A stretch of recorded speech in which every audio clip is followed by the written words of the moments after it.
မင်္ဂလာပါညီကိုမောင်နှမအပေါင်းတို့ဒီနေ့ကျွန်တော်တို့အရေးကြီးသောသတိပေးခြင်းကိုနည်းနည်းလေးဟိုနေပေါ့ပြောပြမှာပေါ့နော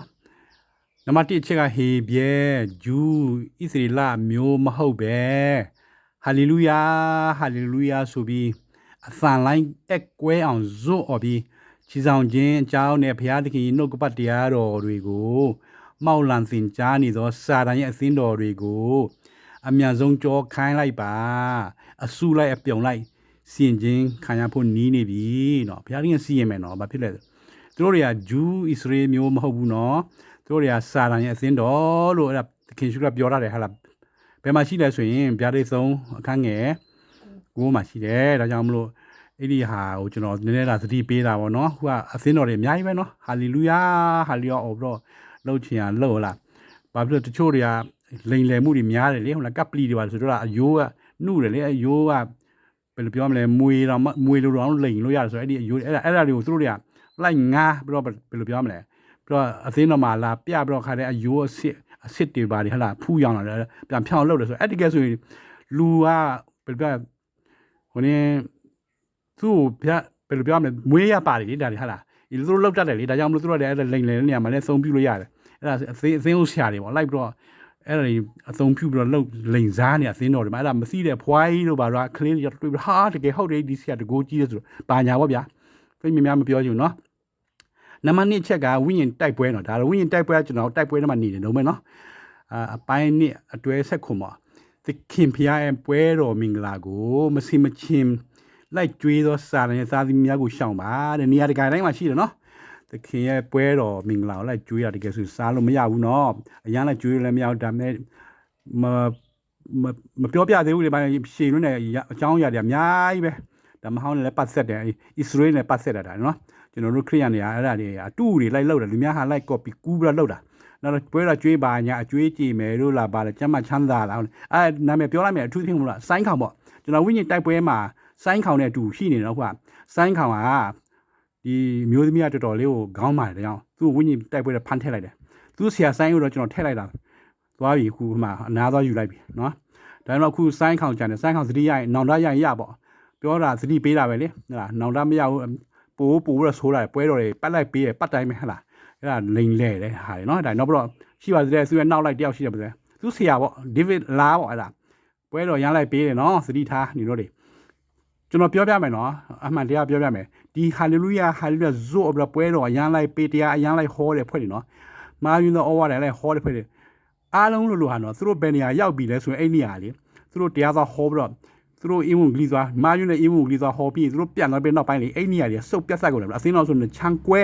ဟလာနောက်တော့အဲ့နေရာလေရေကြီးရေပြိုးဟလာမြင်ကလေးလှုပ်ဘေးတိုင်းနဲ့ခံတယ်သူကမသိသလိုနေတာမဲသူကမသိသလိုမဆိုင်သလိုနေတာနောက်ပြီးတော့အဲ့လိုမျိုးတော်မီနောင်တော့ကြောင်လက်ခမောင်းခတ်ပေါ့ပွဲလန့်ဖြာခင်းဆိုတဲ့ပုံမျိုးနဲ့သူတို့တွေကအဲ့လိုဒုက္ခခံပြီးသူတို့အဲ့လိုလူလိုက်ကောက်တယ်ဟေးမသွားမယ်သွားကူညီရမယ်ဘာညာဆိုတော့သူတို့ကလူဝင်ကောက်တကဘာလုံးဖြန့်ပြီးတော့အလူဝင်ကောက်ခံတော့သွားပေးတာအနေချင်းမှာပဲသူတို့တွေ့တော့များတယ်ဗျဘာလို့သူတို့မှလည်းအလုပ်သမားတွေအများကြီးရှိလားကျွေးရမယ်လေငားမယ်ဒီလုံးသမားတွေအလုပ်လက်မဲ့တွေဒါတွေဟာလာ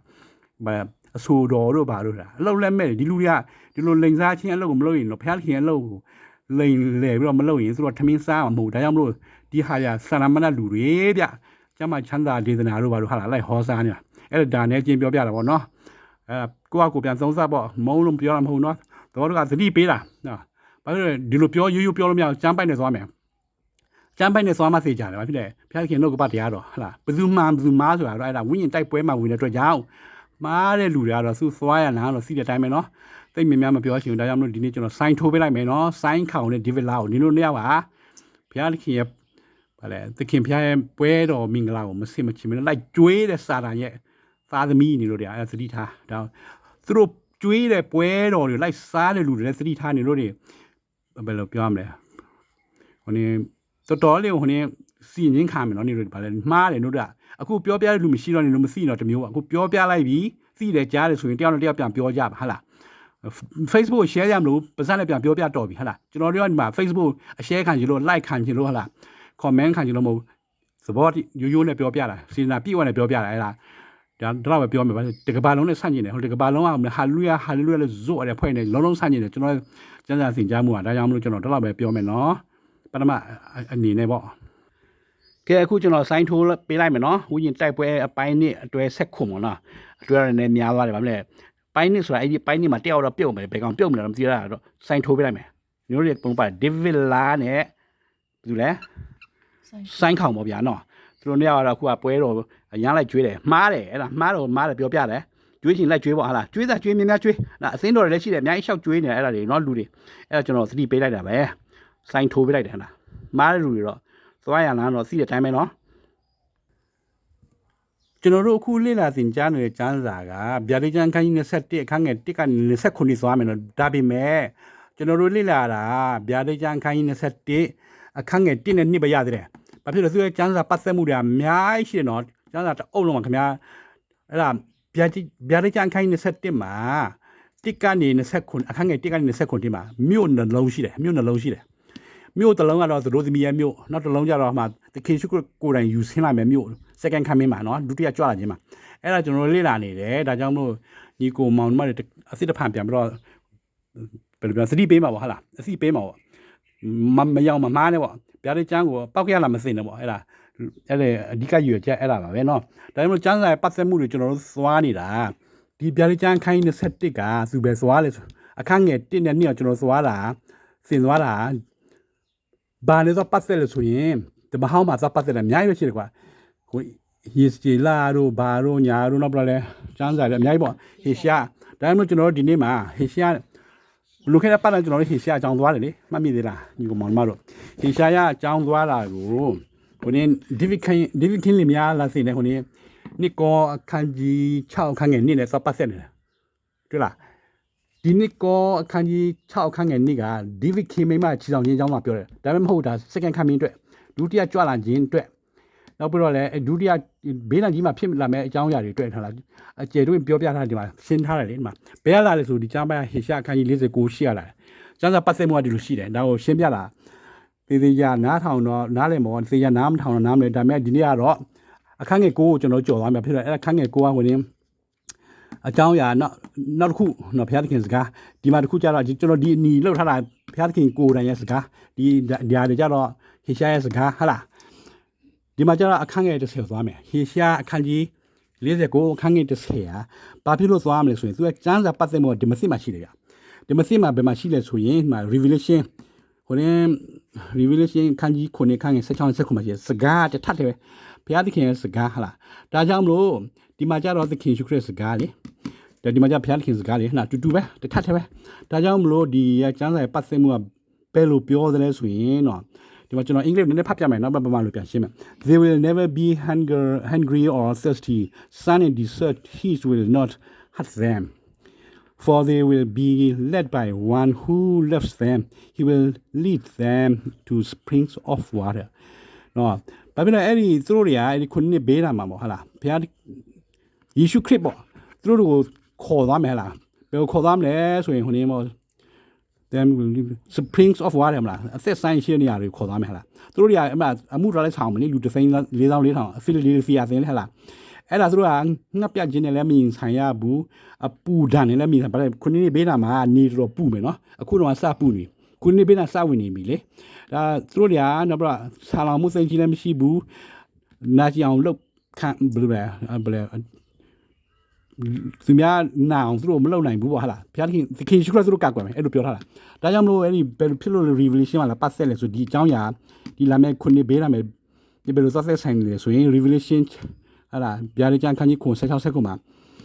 never again will the hunger or thirst neither sun or any scorching heat will burn them ဒီမှာဒီတူပဲစကားရတထထဲပဲနော်ဘာဖြစ်လို့လဲ because the lamps of the king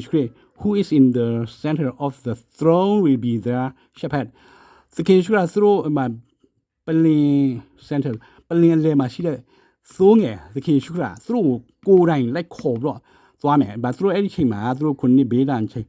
ဟိုနေပထမ3နှစ်6လသူတို့ဟာနေ3,400ဟာသူတို့တရားလိုက်ဟောရမယ်လေအင်မူလီတကဘာလုံးသွားရမယ်လားအခုဟဲ့လားအတူရောင်တွေပေါ့ဟိုနေဘယ်လိုပြောမလဲဟိုနေဟာလေလုယာဟာလေလုယာအော်ပြီးတော့ခရိယန်တူဟဲ့လားသူတို့တွေကပါတယ်အင်မူလီလုံနေတယ်ဆိုတော့တခါလိုက်ဖျားရောင်းသွေးဆောင်ပြီးတော့လူတွေငရဲပို့မဲ့ဖွဲ့တယ်အဲ့ဒါသတိထားဒီမှာတကယ်ဆိုရင်မှာ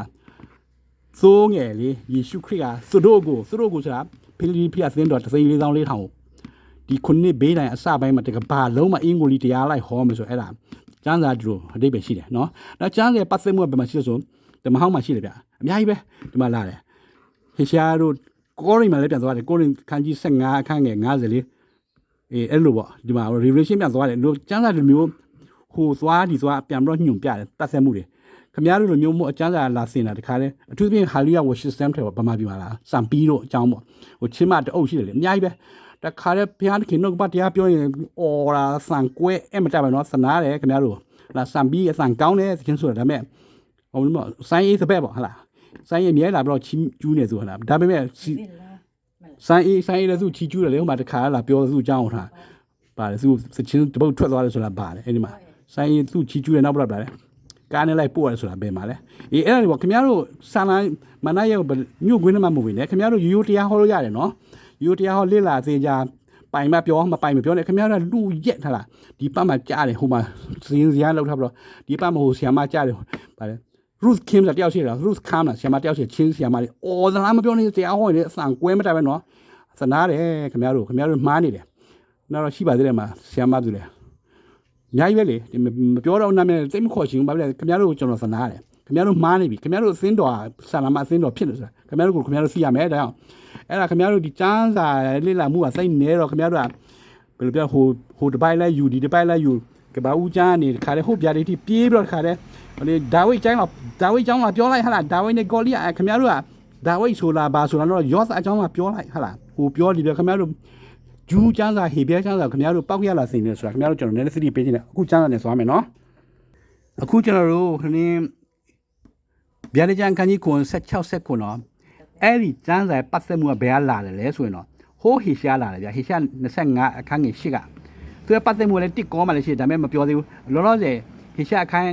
ကြီး25အခန်းငယ်8ကိုဗမာလိုဖတ်သွားမယ်နော်ဟေရှာအခန်းကြီး25အခန်းငယ်8ကနေသူကကျမ်းပတ်သက်မှုကနော်လာတယ်ဟိုမှာဟေရှာမော revelation လာ ဗျာဒိတ်လာတယ်တစ်စင်းလာဗျာဒိတ်လာဆိုတော့ဟိုကလာတာဓမ္မဟောင်းလာတာဗျာဒိတ်ရှိပြန်ဆုံးလာဟိုကဟေရှာ49ရှစ်ပြီးတော့9ကျွန်တော်အခန်းငယ်9ကျွန်တော်ကြော်သွားမယ်အခန်းငယ်30သွားမယ်ကွာအခန်းငယ်30ပတ်သက်မှုဟာဟောဒီမှာဒါနဲ့လည်းရှိတယ်နော်ဗျာဒိတ်ခွန်ဖိလဒယ်ဖီအသင်းတော်ပေါ့နောက်တော့ဒီမှာဒါခုကဟေရှာ25ရှိကိုဖတ်မယ်ဒါပေမဲ့ရှိတဲ့ပိုက်တဲ့ဖိုက်ခင်ဗျားတို့နားလည်မဟုတ်ဆိုတော့6ဆက်သွားမယ်6နဲ့9ထိဖတ်လိုက်မယ်နော်ကျွန်တော်နားထောင်ကြပါဟေရှာယနဂတိကျမ်းအခန်းကြီး25အခန်းငယ်6မှ9ကောင်းကင်ဘုချီရှင်သာဝရဖျားသည်ခဲပွဲစားပွဲပွဲဟောင်းသောစပြည့်ရည်ပွဲဒီဟုသောစုသောခဲပွဲစားပွဲကောင်းမွန်စွာစစ်သောစပြည့်ရည်ဟောင်းကိုလူခတ်သိန်းတို့အဖို့ဤတောင်ပေါ်မှစီရင်တော်မူလိမ့်မည်လူခတ်သိန်းတို့ကိုဖုံးသောမျက်နှာဖုံးကို၎င်းခတ်သိမ်းသောလူမျိုးတို့ကိုဖုံးလွှမ်းသောတင်းတိမ်ကို၎င်းဤတောင်ပေါ်မှပေတော်မူလိမ့်မည်သေချင်းကိုလည်းနှိမွန်းဆုံးရှုံးစေတော်မူလိမ့်မည်အရှင်သာဝရဘုရားသည်လည်းခတ်သိမ်းသောမျက်နှာတို့မှမျက်ရည်ကိုသုတ်တော်မူလိမ့်မည်ကိုတော်ဤလူတို့သည်ခံရသောကဲ့ရဲ့ခြင်းကိုလည်းမြေကြီးတစ်ပြင်လုံး၌ပယ်ရှင်းတော်မူလိမ့်မည်ဟုသာဝရဘုရားအမိန့်တော်ရှိ၏ထိုကာလ၌ကြည့်ရှုလော့ဤအရှင်ကငါတို့မျှော်လင့်သောငါတို့ဤဘုရားသခင်ဒီငါတို့ကိုကယ်တင်တော်မူလိမ့်မည်ဤအရှင်ကငါတို့မျှော်လင့်သောသာဝရဘုရားဒီကယ်တင်တော်မူခြင်းကျေးဇူးကြောင့်ငါတို့သည်ဝမ်းမြောက်ရွှင်လန်းကြကုန်အံ့ဟုဆိုကြလိမ့်မည်ဒီကျမ်းစာဘယ်မှာပြည့်စုံလဲဆိုတော့အဲ့ဒီဟိုနင်းခရစ်တော်ဒီကဘာဂျီယိုနီထောင်လာအုပ်ဆိုးလို့ချိန်မှာပေါ့နော်ဒါပေမဲ့ခုကျွန်တော်မပြောသေးပါဖြစ်စေဒီကျမ်းစာဗမာလူဖတ်တော့ခင်ဗျားတို့နားလေရခက်မယ်ကျွန်တော်သိတယ်ဒါကြောင့်မလို့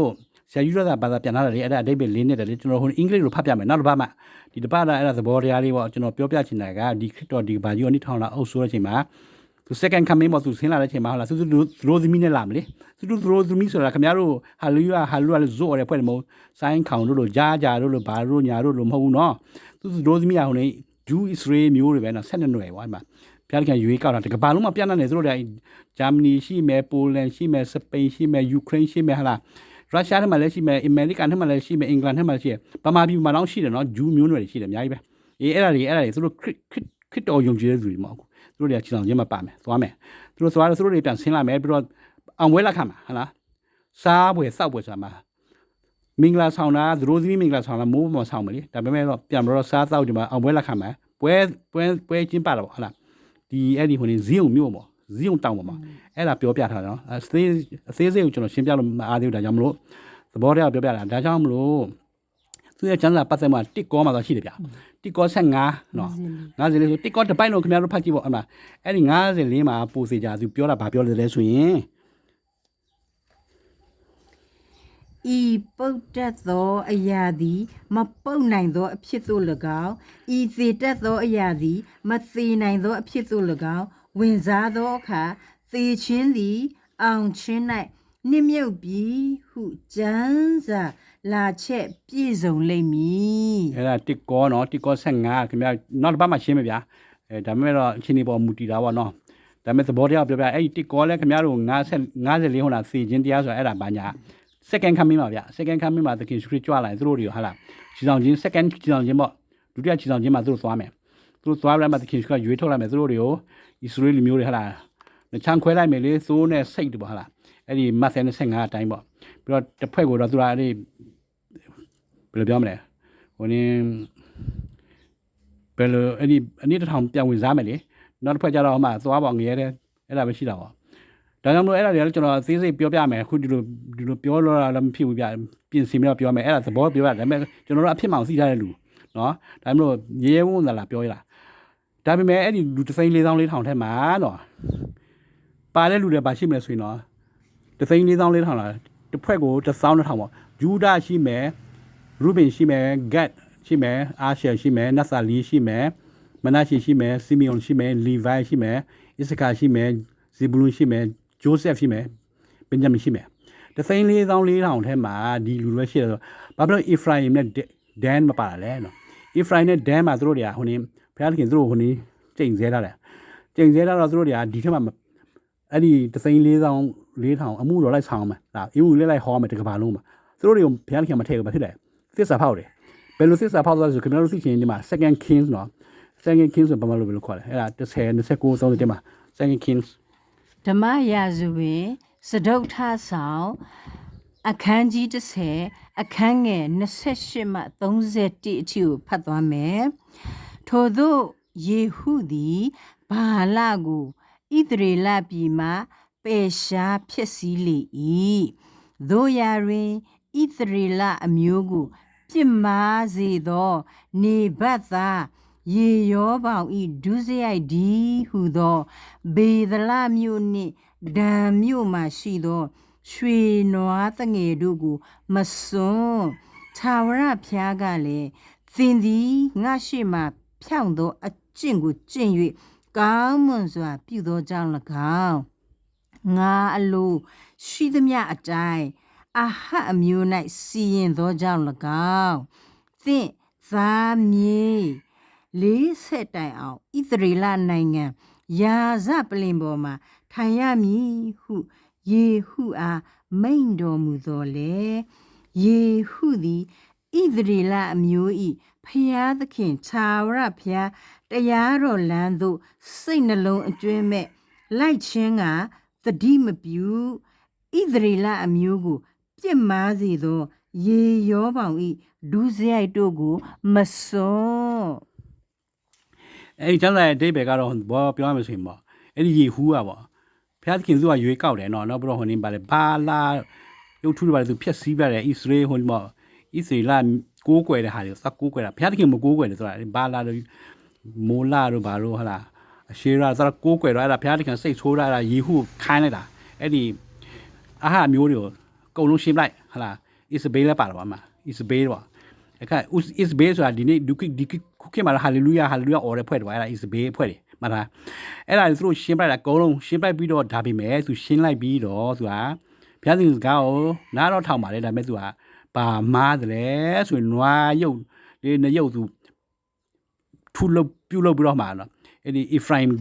Ephraim နဲ့မြေမှာတစ်ခုသူထားတယ် Dan မြေမှာတစ်ခုသူထားတယ်နှစ်ခုအဲ့ဒါကိုကိုးကွယ်ခိုင်းတယ် Israel တွေ Israel တွေကိုဒါနေတို့ဖျားပေါ့ဟုတ်လားအဲ့ဒါကြောင့်ဖျားကစိတ်ဆိုးလိုက်ပါဒီ3,400,000 Philadelphia အသင်းဟလားအမှုတရားဗလဲအမှုမြစ်လိုက်ဟောမယ်ဒီကဘာနာဒီခုနှစ်ဘေးတိုင်းအစပါဒီလူတွေထဲမှာဒီ Ephraim နဲ့ Dan မပေါ့ဒါပေမဲ့ဖျားကြီးသူတို့ဘယ်ကဲတင်ချင်းတော့ရမယ်လေဘယ်လိုရမလဲဆိုတော့နောက်မှလေ့လာသွားမယ်နော်ဒီပုံကြည့်လိုက်မယ်ဦးဆုံးဒီလိုရှိတယ်ဗျဖျားသခင်ကဟိုနေယေဟုနော်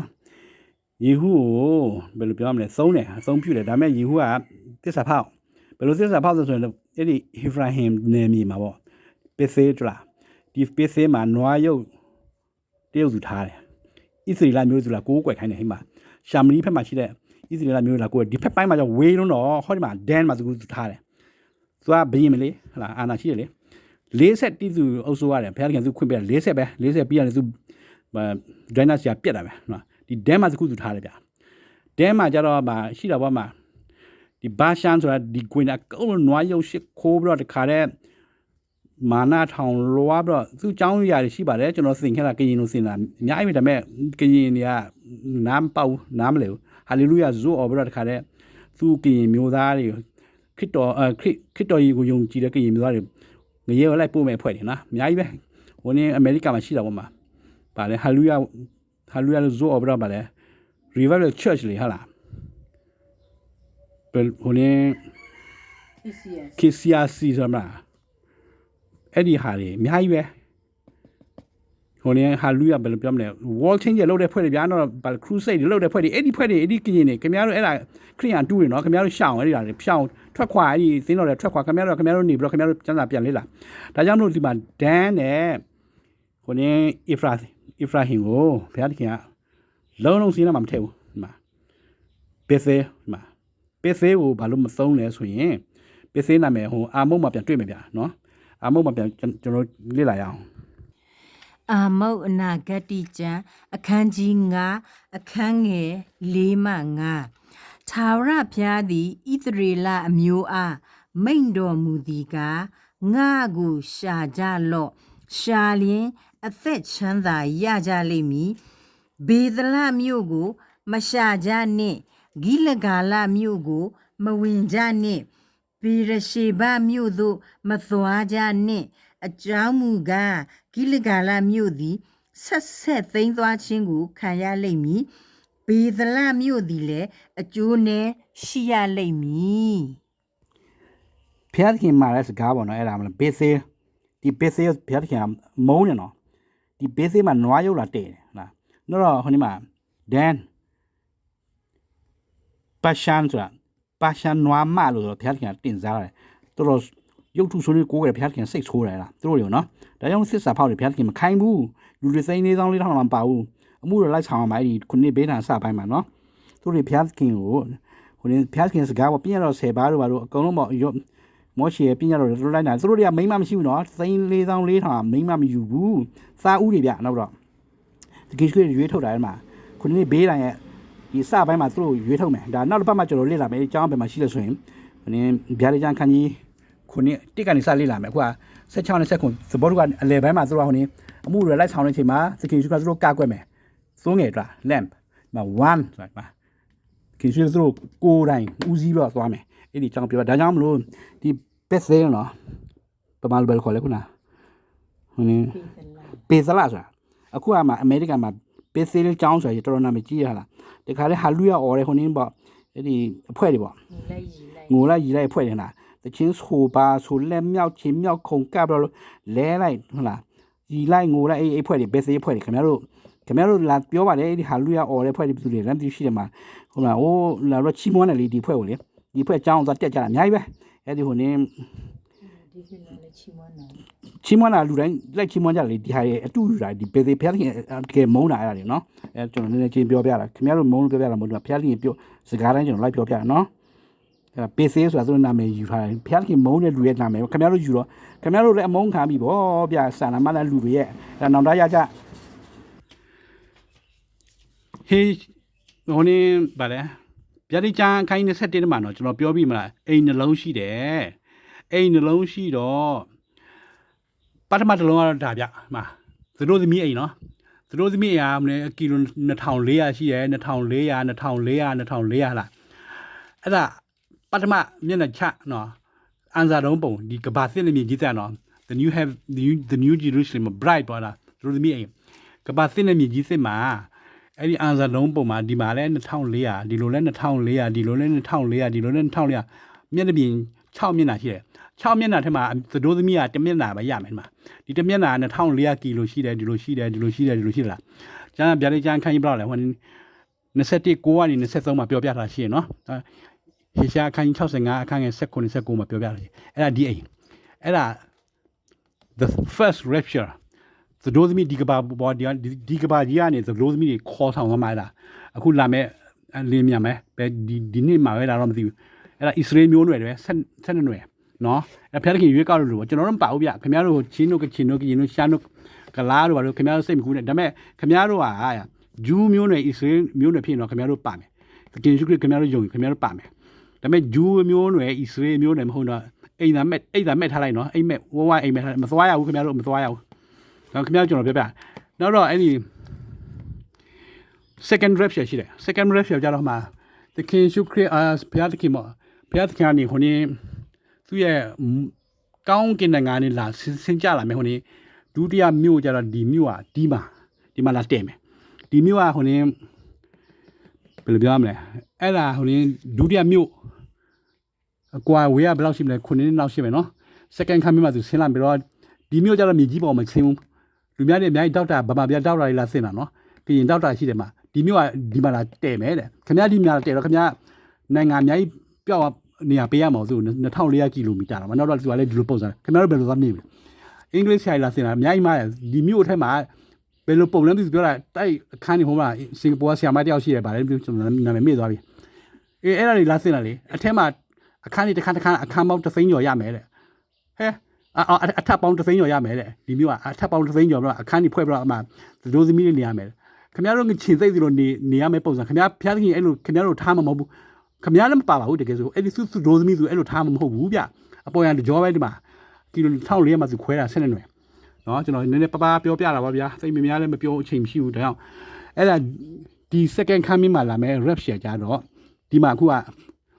ဘယ်လိုပြောလဲဆိုရင် Old Testament believers နော် Old Testament believers ဆိုဟိုဒီမှာဟောင်းကဘယ်လိုပြောရမလဲသခင်ယေရှုခရ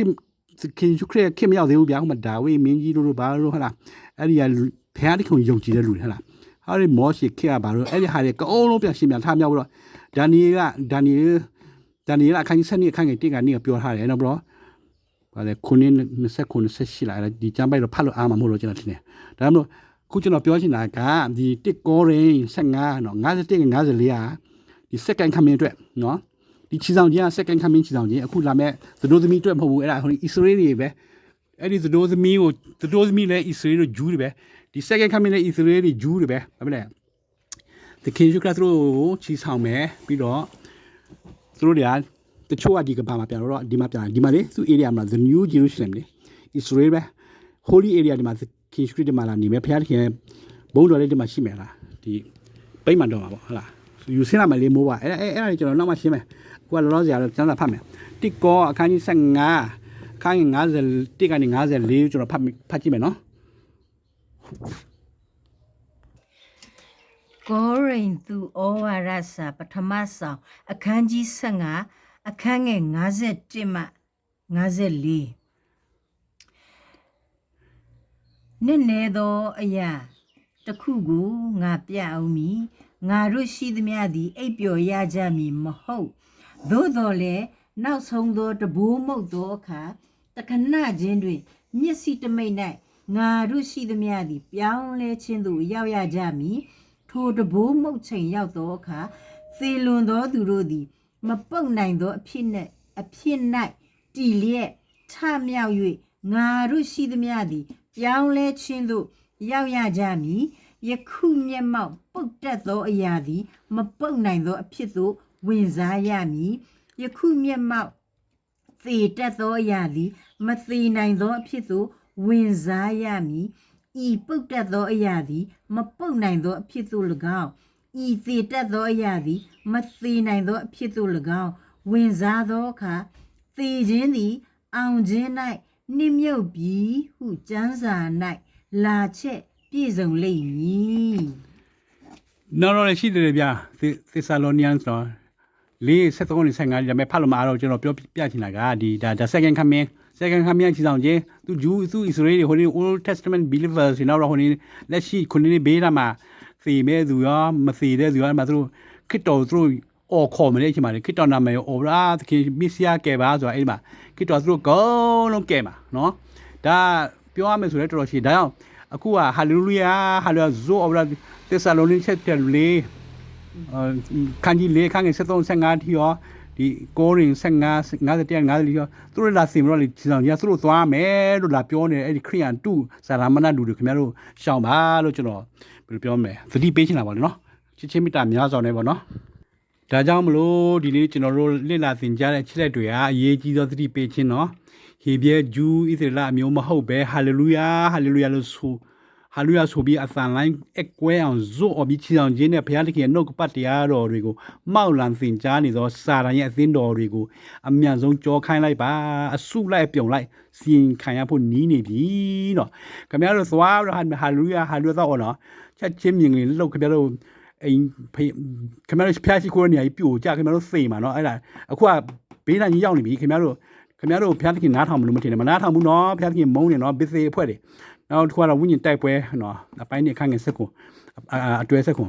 စိုင်းထိုးပေးလိုက်ပြီစိုင်းခေါင်နဲ့ဒေးဗီလာနော်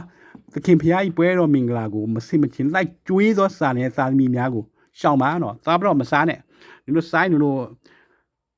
ဘယ်လိုပြောမလဲဒီလိုမားမယ်နော်ဒီလိုအကူဆိုရတာအဲ့ဒါဟိုနေကြိမ်ချင်းအမင်္ဂလာအဲ့ဒါဒီလောက်ပဲပြောမိဗျာဒီနေ့တော့နော်များမပြောချင်ဘူးနောက်တစ်ပတ်မှတွေ့ကြတော့ချက်လက်တွေကအများကြီးပဲဗျဒီလူ3,400,000ကျောင်းလဲနောက်တစ်ပတ်မှဆက်ပြောမယ်ဆိုတော့ပတ်သက်မှုရှိအီရန်တို့ဘာလဲဘယ်လိုပတ်သက်လဲအခုလက်ရှိတိုက်ပွဲတွေနဲ့ဘယ်လိုပတ်သက်လဲဆိုတော့ခင်ဗျားတို့ကျွန်တော်ပြောပြမယ်နော်ဒါဒီတော့တော့ပဲပြောမယ်ဗျာနော်ပြောပါဟလားနောက်မှတွေ့ကြမယ်ကျေးဇူးပဲ